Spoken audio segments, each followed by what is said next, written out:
సుమన్ టీవీలో మీ personal and business promotions కోసం కింది నెంబర్కి కాంటాక్ట్ చేయండి.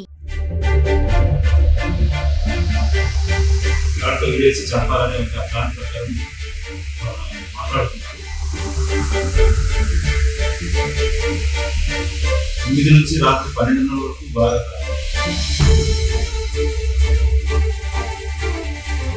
పిల్లలు కూడా ఆ రోజు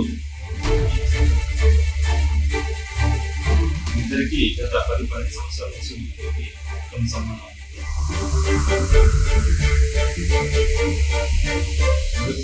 కాడు బిగించి గట్టిగా చనిపోయే వరకు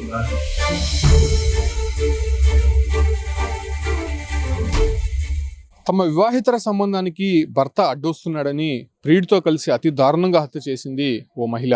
ఈ ఘటన తిరుపతి జిల్లా పిచ్చాటూరు మండలం జిఎస్పురం గ్రామంలో చోటు చేసుకుంది. యాంటోనీ జిఎస్పురం గ్రామానికి చెందినటువంటి వ్యక్తి. సుగంధి నిండ్రా మండలం ఇరుగువాయిపల్లికి చెందినటువంటి మహిళ.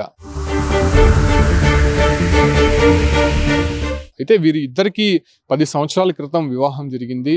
అయితే ఏదైతే సుగంధి సొంత ఊరైనటువంటి ఇరుగువాయిపల్లికి చెందినటువంటి అరుల్ కుమార్తో వీళ్ళ వివాహం కాకముందు నుంచే పరిచయం ఏర్పడింది. అయితే ఈ పరిచయం కాస్త ప్రేమగా మారడంతో వాళ్ళ ఇంట్లో తెలియడంతో కొంత సుగంధిని మందలించి జిఎస్పురం గ్రామానికి చెందినటువంటి యాంటోనీకి ఇచ్చి వివాహం జరిపించారు. అయితే వివాహం జరిగినప్పటికీ కూడా వీళ్ళిద్దరి మధ్య అక్రమ సంబంధం అనేది కంటిన్యూ అవుతూనే ఉంది. అయితే యాంటోనీకి ఏదైతే సుగంధికి 2 కుమార్తెలు 1 కుమారుడు కూడా ఉన్నారు. అయితే 3 పిల్లలు అయినప్పటికీ కూడా ఆమె తన తీరును మార్చుకోకుండా అరుల్ కుమార్తో వివాహేతర సంబంధం కంటిన్యూ చేస్తూనే ఉంది. అయితే తరచూ భర్త దీనిపైన చాలా వరకు కూడా మందలిస్తూనే వచ్చాడు. కుటుంబ సభ్యులకి చెప్పాడు, ఈ ఒక్క తీరును మార్చుకోమని చెప్పి కూడా అనేక సందర్భాల్లో చెప్పాడు. అయినప్పటికీ కూడా అరుల్ కుమార్ సుగంధి ఈ ఒక వివాహేతర సంబంధం కంటిన్యూ చేయడము, భర్తని ఏమాత్రం కూడా పట్టించుకోకపోవడంతో ఒకంత ఆగ్రహం అయితే అనేక సందర్భాల్లో కూడా వ్యక్తం చేసినటువంటి పరిస్థితి. అయితే భర్త అడ్డొస్తున్నాడు అనేటువంటి విషయాన్ని అరుల్ కుమార్కి అనేక సందర్భాల్లో సుగంధి చెప్తూనే వచ్చింది. అయితే ఎలాగైనా సరే అడ్డు తొలగించాలని చెప్పి వీళ్ళందరూ కూడా ఒక ప్లాన్ వేశారు.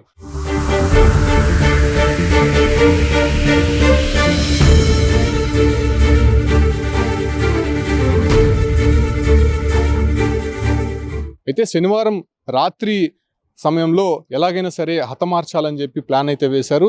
ఆ సమయంలో ఏదైతే 2 కుమార్తెలు 1 కుమారుడు కూడా బంధువుల ఇంటికి వెళ్ళడంతో ఇంట్లో ఎవరు లేనటువంటి సమయంలో అరుల్ కుమారు ఏదైతే యాంటోనీకి కాల్ చేశారు, మనం మందు తాగుదాం రామని చెప్పి ఆ ఒక జిఎస్పురం గ్రామానికి సుదూర ప్రాంతమైనటువంటి కొంత పరిసర ప్రాంతాలకి తీసుకొని వెళ్ళారు. అయితే 9 గంటల ప్రాంతం నుంచి 12 గంటల వరకు అతనికి ఫుల్గా మద్యం తాగిపించాడు. అయితే అరుల్ కుమార్ మాత్రం మద్యం తాగినట్టు నటించాడు. అయితే ఫుల్గా తాగినటువంటి యాంటోనీ స్రోతప్పి పడిపోయారు. అయితే మైకంలో ఉన్నటువంటి యాంటోనీని అక్కడి నుంచి ఇంటికి తీసుకొని వచ్చాడు. అయితే ఇంట్లోపలికి తీసుకొని వెళ్ళిన వెంటనే సుగంధి అదే రకంగానే అరుల్ కుమారు యాంటోనీని మెడకి ఉరివేసి అతి దారుణంగా చంపినటువంటి పరిస్థితి.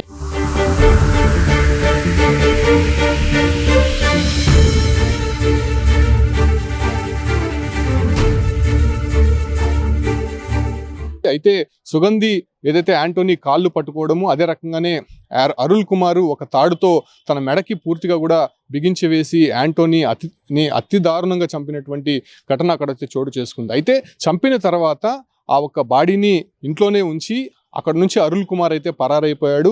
అయితే ఉదయం లేచి అక్కడ ఉన్నటువంటి సుగంధి భార్య ఎవరైతే ఉన్నారో ఆమె పూర్తిగా కూడా అక్కడ ఒక నటన అయితే ప్రదర్శించింది. తన భర్త పూర్తిగా మద్యం సేవించి చనిపోయి ఉన్నాడు, అందరూ రావాలని చెప్పి కూడా బయటకు వచ్చి కేకలు వేయడంతో ఒక్కసారిగా అక్కడ ఉన్నటువంటి ప్రజలు కావచ్చు, అంటే బంధువులందరూ కూడా నిజమేనేమో యాంటోనీకి తాగేటువంటి అలవాటు ఉంది కాబట్టి ఫుల్గా మద్యం సేవించి చనిపోయాడేమో అనేటువంటి నిజాన్ని మాత్రం అందరూ నమ్మారు. అయితే ఆ తర్వాత కొంత సుగంధి ప్రవర్తనలో కావచ్చు, ఆమె మాట తీరులో కొంత వ్యత్యాసం రావడము, బంధువులకి అనుమానం రావడంతో పోలీసులకి ఫిర్యాదు చేశారు. వెంటనే పోలీసులు అయితే మాత్రం అక్కడికి చేరుకొని అక్కడ ఉన్నటువంటి సుగంధిని కొంత ప్రశ్నించే ప్రయత్నం చేశారు. అయితే ఆ మాటల్లో పూర్తిగా పొంతలలేని తనము ఉండడంతో ఆమెని పోలీస్ స్టేషన్కి తీసుకొని వెళ్ళి ఆమె విచారించగా పూర్తిగా వాళ్ళు చేసినటువంటి తతంగం అంతా కూడా బయటపడినటువంటి పరిస్థితి. తన భర్తని ప్రియుడితో కలిసి నేనే చంపాను, ఏదైతే మా ఇద్దరి మధ్య వివాహేతర సంబంధం అనేది కంటిన్యూ అవుతుంది. అయితే వివాహేతర సంబంధానికి తరచూ తన భర్త అడ్డుపడుతూనే వచ్చాడు. సో ఈ క్రమంలోనే అడ్డు తొలగించాలనేటువంటి ఒక ఆలోచనతోనే మేము ఇలాంటి ప్లాన్ వేశాము అనేటువంటి విషయాలు మాత్రం పోలీసుల ముందు సుగంధి ఒప్పుకున్నటువంటి నేపథ్యంలోనే అరుల్ కుమార్ కోసం పోలీసులు గాలింపు చేపట్టాడు. అయితే ఈ ఒక్క గాలింపులో భాగంగా నారాయణవనం మండలము కైలాస కోనలో ఏదైతే అరుల్ కుమార్ ఉన్నాడనేటువంటి ఒక ఇన్ఫర్మేషన్తో అక్కడికి వెళ్ళి ఆయన్ని పట్టుకోవడం జరిగింది. అయితే వీళ్ళిద్దరిని విచారించినటువంటి పోలీసులు ఏదైతే వివాహేతర సంబంధం కారణంగానే మేము చంపాము, అయితే పెళ్లికి ముందే మేము చెప్పాము, కాకపోతే ఇంట్లో వాళ్ళు వినకుండా బలవంతంగా పెళ్లి చేశారు. సో ఈ క్రమంలోనే మేము ఆ వివాహేతర సంబంధం కంటిన్యూ చేశాము.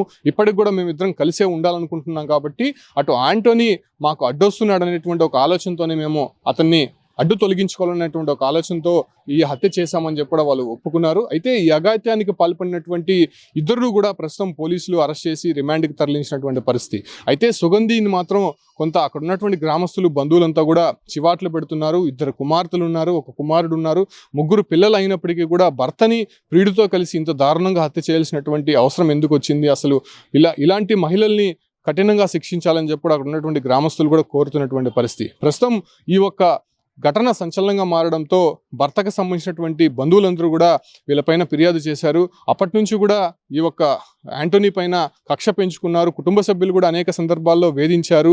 ఈ ఒక్క సుగంధికి సంబంధించినటువంటి బంధువులు కూడా అనేక సందర్భాల్లో కూడా ఆంటోనీని వేధించారు. సో ఈ క్రమంలోనే ఖచ్చితంగా వీళ్ళంతా కూడా ప్లాన్ వేసి అందరూ కలిసి ఈ ఒక్క ఏదైతే ఆంటోనీని అడ్డు తొలగించాలని చెప్పి కూడా నిర్ణయం తీసుకున్నట్టయితే ఖచ్చితంగా వాళ్ళు చెప్తున్నారు కాబట్టి సో వాళ్ళందరినీ కూడా విచారించే ప్రయత్నం అయితే పోలీసులు చేస్తున్నారు. ప్రస్తుతం ఈ కేసుకు సంబంధించి పోలీసులు ఛాలెంజ్గా తీసుకున్నారు కాబట్టి ఇద్దరినైతే అరెస్ట్ చేశారు. దీని వెనక మరి ఏదైనా కారణాలు ఉన్నాయనే దానిపైన కూడా పోలీసులు ఇన్వెస్టిగేషన్ అయితే కంటిన్యూ చేస్తారు.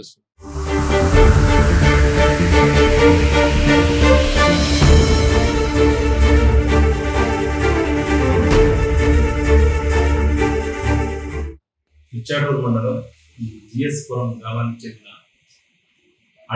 ఆంటోనీ అనే వ్యక్తిని మొన్న రాత్రి 25వ తేదీ రాత్రి చంపివేయడం జరిగింది. ఇతన్ని చంపిన దానిలో అతని భార్య సుగంధి అనే ప్లస్ ఆమె లవర్ అరుణ్ రాజ్, ఇతను వచ్చేసి ఇరువాయి గ్రామం. ఈ అమ్మాయిని కూడా ఇరువాయి గ్రామం పుట్టినట్లయితే వీళ్ళిద్దరికి గత 10-12 సంవత్సరాల నుంచి వీళ్ళిద్దరికి సంబంధం ఉంది. సో అమ్మాయికి ఇష్టానికి వ్యతిరేకంగా ఇక్కడ చేసుకోవడానికి మేనమామ పంపించి వెళ్ళేయడం జరిగింది. సో వాళ్ళిద్దరికి ఉన్న అక్రమ సంబంధానికి ఇతను అడ్డుపడతాడని ఎప్పుడైనా ఇతను తొలగించుకోవాలనే ఉద్దేశంతో వీళ్ళు 25వ తేదీ రాత్రి ముందస్తుగానే ఒక ప్లాన్ ప్రకారం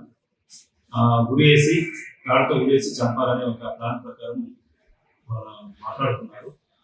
సో పిల్లలు కూడా ఆ రోజు ఈ సంఘటన జరిగిన పిల్లలు వాళ్ళ బంధువులు ఇంటికి వెళ్ళింటే ఎవరు లేరు అనే ఉద్దేశంతో ఎవరు చంపాలనే ఉద్దేశంతో ప్లాన్ తీసుకొని రాత్రి 8:30 గంటలకి ఈ అరుణ్ రాజ్ అనే ముద్దాయి 9th మైల్ దగ్గర ఒక మందు బాటిల్ కొనుక్కొని అక్కడ ఒక నుంచి ఫోన్ చేసి ఈ యొక్క ఆంటోనికి మందు తాగుదాం రాని గురుబయటికి రమ్మని చెప్తే అతను ఫోన్ చేసి చెప్తే ఇతను 9 గంటలకి అట్లా ఈ జిఎస్పురానికి వస్తాడు.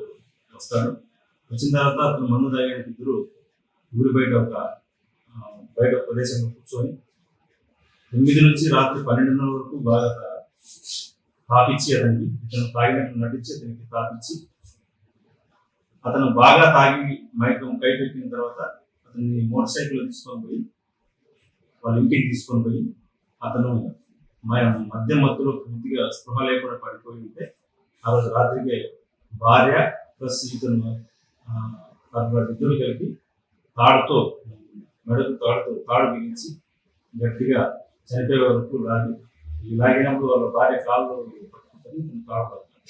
చనిపోయాడని నిర్ధారించుకున్న తర్వాత ఈయన ఎక్కడన్నా గురి వేసి సీన్ క్రియేట్ చేయాలని ట్రై చేశారు.